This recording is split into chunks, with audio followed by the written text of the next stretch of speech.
Today's the annual special. Today I'll be doing the yearly entrepreneurship interview, covering everything that's changed in the discipline group for me in my work with clients, a few personal things, moving from 2025 to 2026.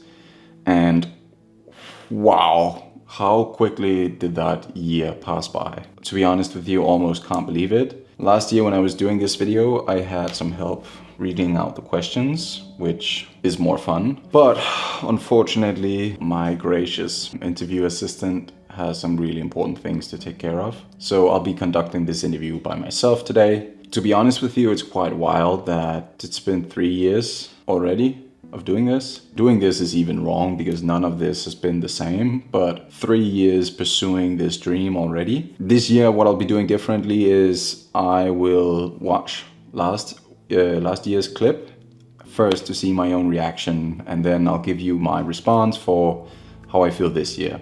Same apartment, different room, which is a bit funny to see. So let's just get into it. How do you feel starting this year?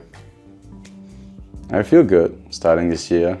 I think it's funny. I did watch the last interview back yesterday, and I think I said last year that there were some habits that I had to get back to doing. Mindset in terms of how productive I was feeling and sort of my ability to just attack tasks head on. How am I feeling going into 2026? I think things are very different this year. So a bit of context, I guess. Last year, I had just come back from exchange in the US, meaning that I'd spent like literally 6 months, 7 months not really working. And I just like gotten back into working, even though I'd been recording my videos every day. I hadn't really been working with any clients, and I was completely out of rhythm with like a ton of daily work, being super disciplined, all of this. And so it was very much a process of like stumbling into things. Whereas this year is very different because last year I had a goal of not taking any days off. Even though like I still did a bunch of social things, like I didn't have any days where it didn't work. It just means that it's the 15th of January today, but it might as well just have been the same year that carried on. Like nothing has changed for me. I'm just pursuing the same objectives as I was right before New Year's.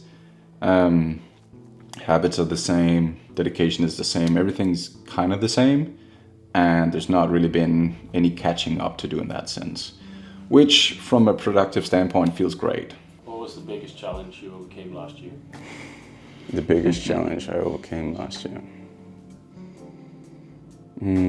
I'll give two answers to this. I'll give one business answer and one personal answer. I think business-wise, it was continuously working with my clients and adapting to their needs. Even though this is definitely something I was already doing and had anticipated, just following through with it and reaching certain parts of the program that respond very different to different clients was something I had to learn while doing, basically. I think last year which wasn't even the case at the point or the time of doing this interview, but the first year and the first time I was working with clients in 2023, going into 2024, I tried to run things very much the same way for each client and realized that we're all as people very different. And so even though the program will be tailored to each individual's needs,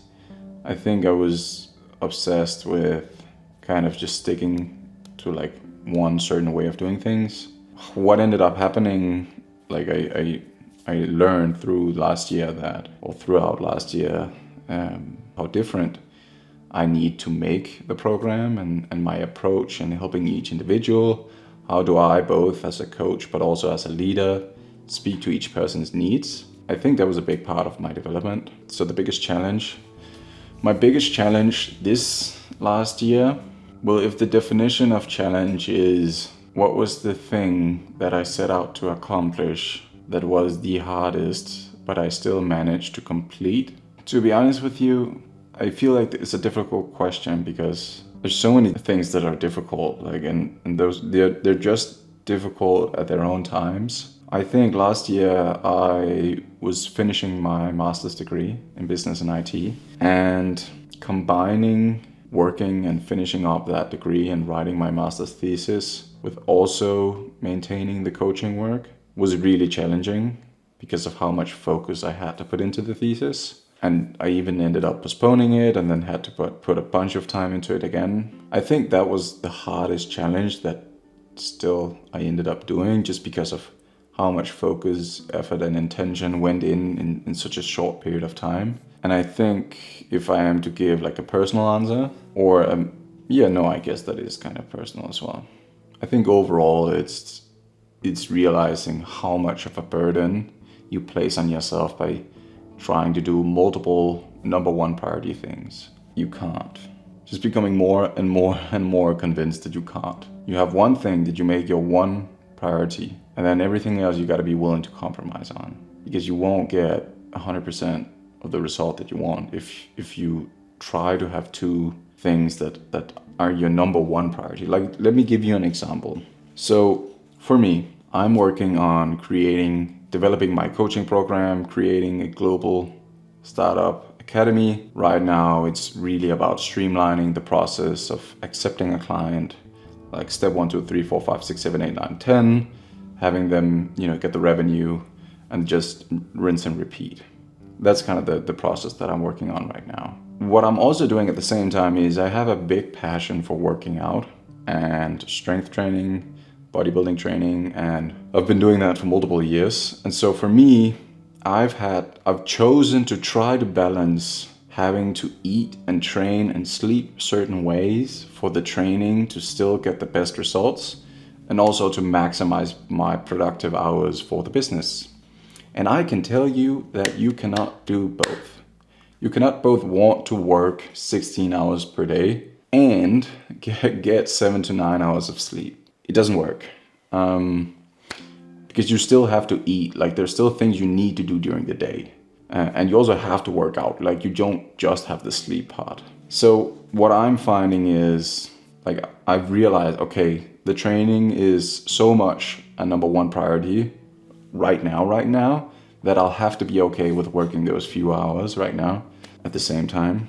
And then in a short while, because I'm feeling how much more my prioritization has shifted over the last year or so, I know I won't let it continue that way for too long. So soon I will then be in a season of down prioritizing the focus on growing more muscle mass, or achieving higher fitness goals. And then there'll be more work hours and more productive work hours. So in your life, if you're not getting the result you want, it might be because you're not focusing on one thing at a time. And to be honest with you, for most people, that's often the case. Like, I know, because I have done and still do this. It's like one of the easiest traps to fall into, because you have to pull yourself out of it.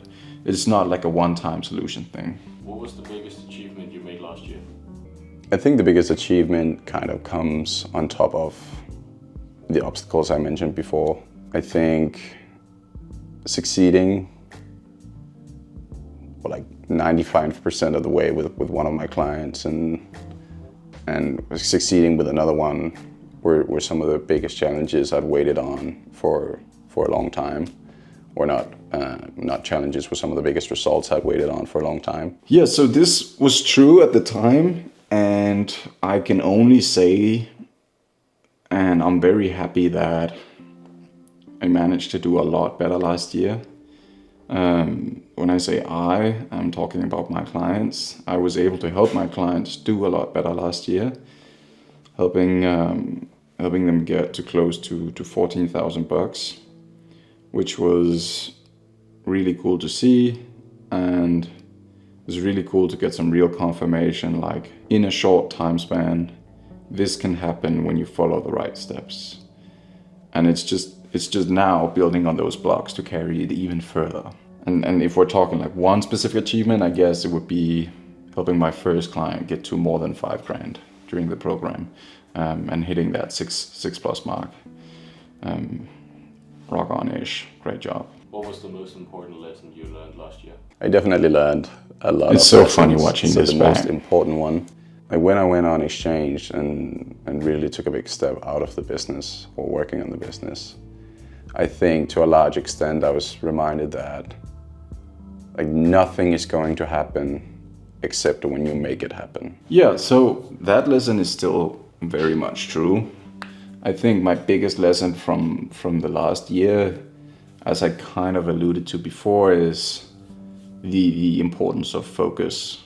And it's something along the lines of like, you can have a genius person who's super competent, but he's not putting in focused work, and he'll likely be beaten by someone who's not as smart, but who's super consistent and focused, puts in tons of effort on just one thing that matters the most, which is like the biggest green flag you can have if you feel like you're maybe not the smartest person, or if you don't feel like you've figured everything out, because truth be told, none of us have. If you just feel like, well, I'm just me, then this is your sign. If you just pick the one thing that matters the most, which in most cases is outreach and then delivering after you've signed clients through outreach, then it's really hard not to make money. It's just not that fun at all, but it works. So if you continue, it's harder to fail if you consistently put in like just vulgar amounts of effort. Doesn't sound too appealing, I know, but I mean, that's probably why not a lot of people do it. But if it was that easy, it also wouldn't be worth having. What was the most expensive failure / misprediction / choice you made? Ooh, most expensive failure. Interesting. I'm not gonna say, so the ads I did which didn't produce the results I wanted, of course cost money. Of course. But I wouldn't consider them failures in that regard because I learned things that I had to learn. But I think there were some like business, government related regulation things that...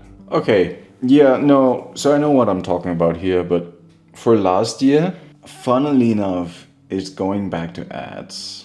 So to just kind of give you the full picture, when I finished working with the last of my free clients, I had an experience of losing access to my Instagram account. And because of that, I was worried, like I'd gotten it back, but I was worried that I might lose it again. And so I was kind of afraid to start doing like higher amounts of outreach on it. For some reason that extended to TikTok. I think TikTok partially because I didn't really use the app that much. I still don't to be honest with you. But I instead thought, wait, let me get into paid ads, because that way, like I know I'll get a good price for the service I'm charging, and I just have like, I'll put up the money up front, I can afford that at this point, and I just have to get like one sale and that'll cover the delivery and the ad spend. And in theory that was right. And so I started doing that, and I went through 2 or 3 campaigns. I got multiple calls booked and had like a few serious conversations. So it's not like the ads failed at all. I got some very real experience from doing that and learned some very real things about ads. I produced in total more than 200 ads, but I was really like burning through cash and not getting any cash in. And I think in total I spent between 1 and 2 grand, which was a lot for me at the time.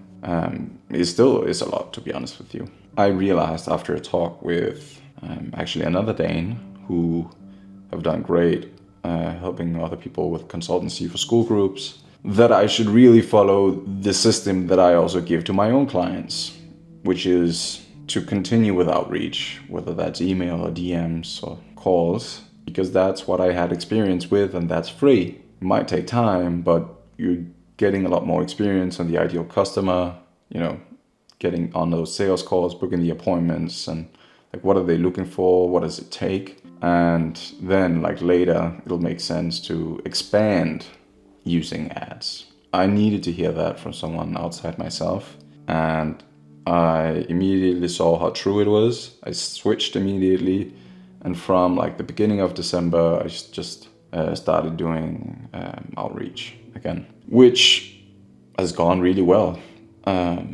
Was also how I came across Charlie Morgan and started understanding some of the things he talks about with permission-based outreach. And it just got me much more in contact or in touch with the messaging that probably resonates the most with the people I'm trying to reach, and actually also who am I trying to reach. So that's worked really well, and that helped me get to a point where I understood that the natural bridge between helping people for free and the next step could be giving a huge discount, but I could also, if I really believe in my service, sell it as pay on results, which I decided to do after a few trial and error iterations, so to speak, because I realized it's going to be much easier for me to sell pay on results. And if I really do believe that I can deliver the results I say I can, then I'll get paid a lot more doing this than if I try to convince people to get in at a lower price. So that's what I settled on, and it just immediately had a profound effect.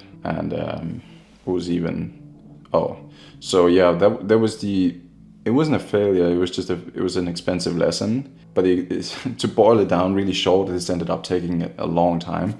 To boil it down super short, stick to what you're good at and do more of the same, get better at more of the same. I think Hormozi says, if you're not doing like at least 1 million, don't think about more than one avatar for one channel. And I get it now. We'll see how it goes in the future. What were the top 5 books you read in 2024? Ooh, top 5 books in 2025.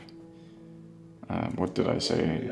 Yeah, so unfortunately I ended up only reading 12 books last year, even though I wanted 24. But what were the top 5 books? I reread a few books. Still love The Almanac of Naval Ravikant. Still love Expert Secrets. $1 Million Weekend by Noah Kagan was a really good book. I think it's a great book for people who want to do some kind of entrepreneurship, maybe just want to be a solopreneur and don't want like the big business with employees and like huge amounts of responsibility, but just want to be able to provide for themselves doing something they like. I reread Never Split the Difference, again, an amazing book. Yeah, all of these are great books. I highly recommend that you check all of them out. Last year in 2025, so I started the year out not really wanting to read that much, because I've come to understand for myself that I often found that reading was disguised procrastination for me.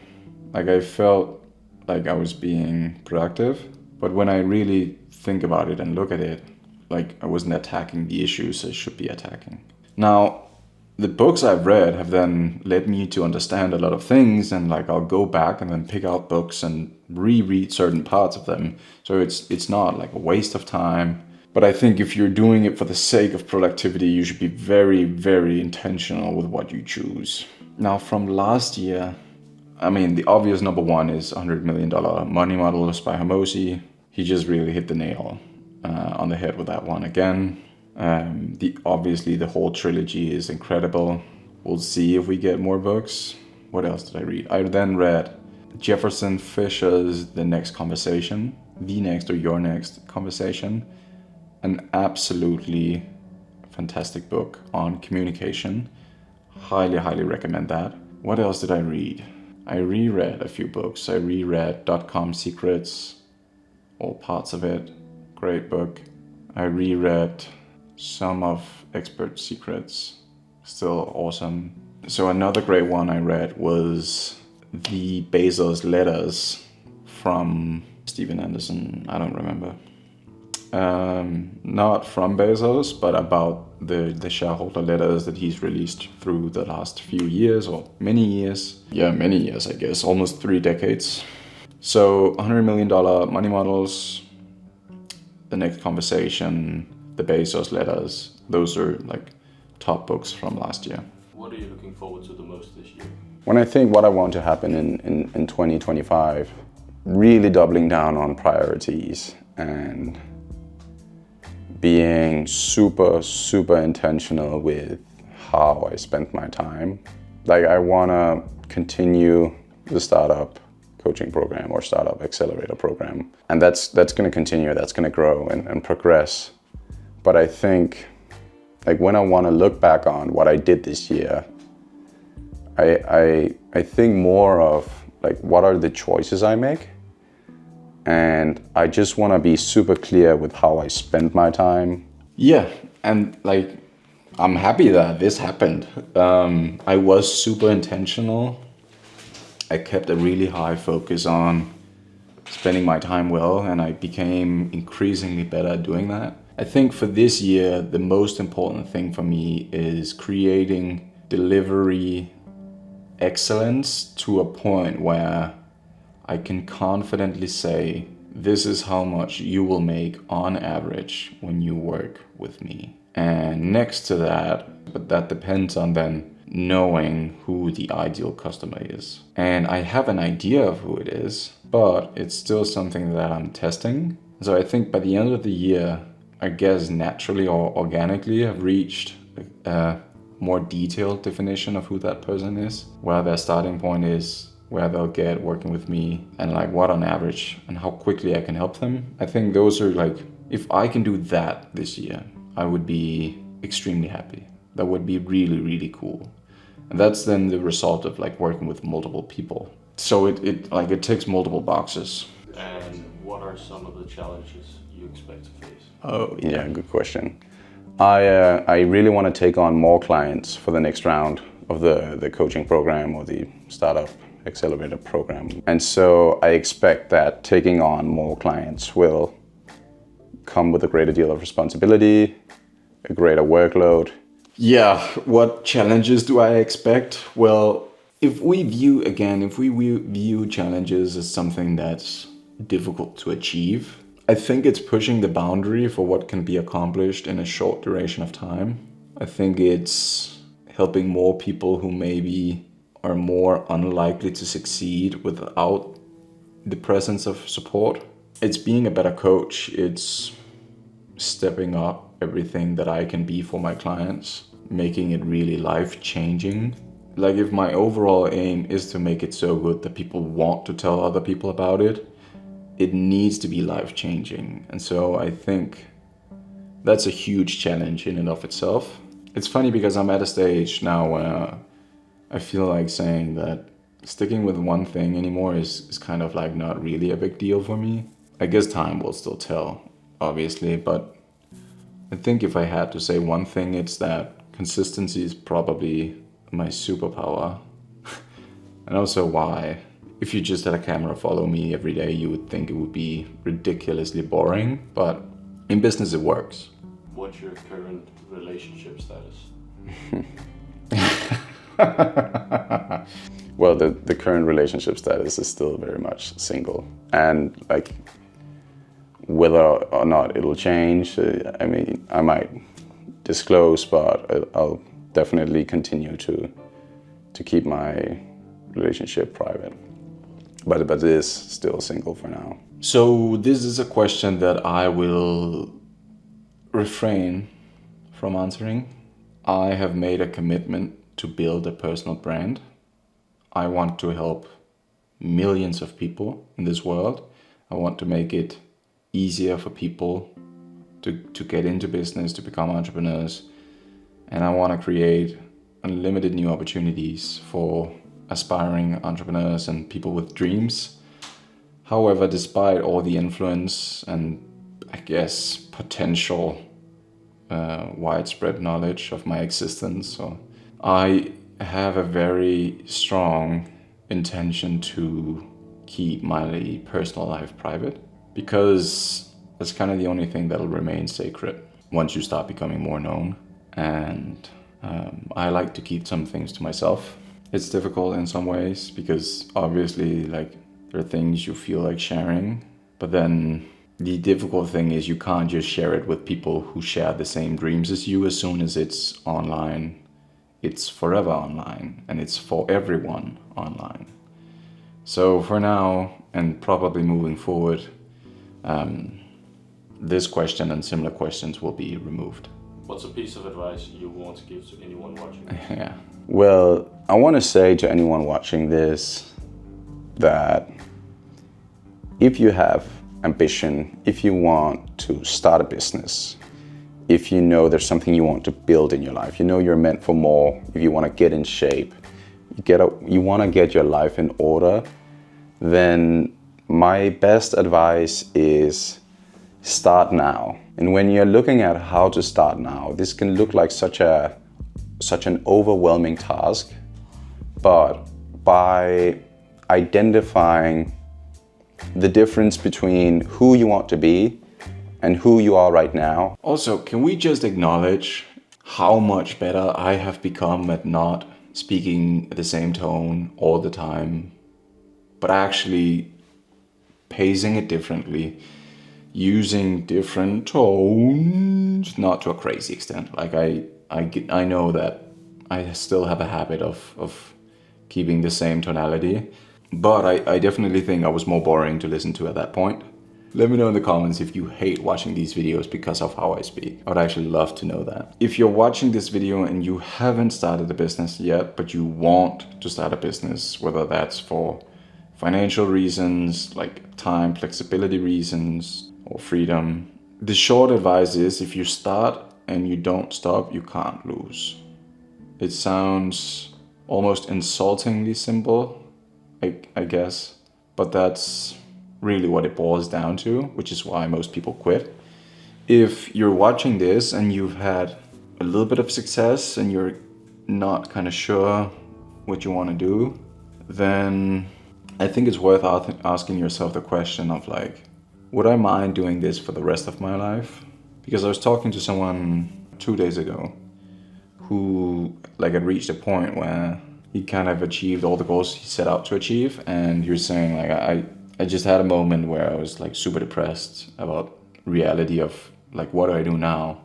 I got the money, I got the location, freedom, I don't know what to do. I don't want to continue this, but like what? And then if you don't have something you're aiming for, you're not going anywhere. And I think then you can start to feel hopeless really easy. Even if it's not making more money, I would look at like you're a certain age right now.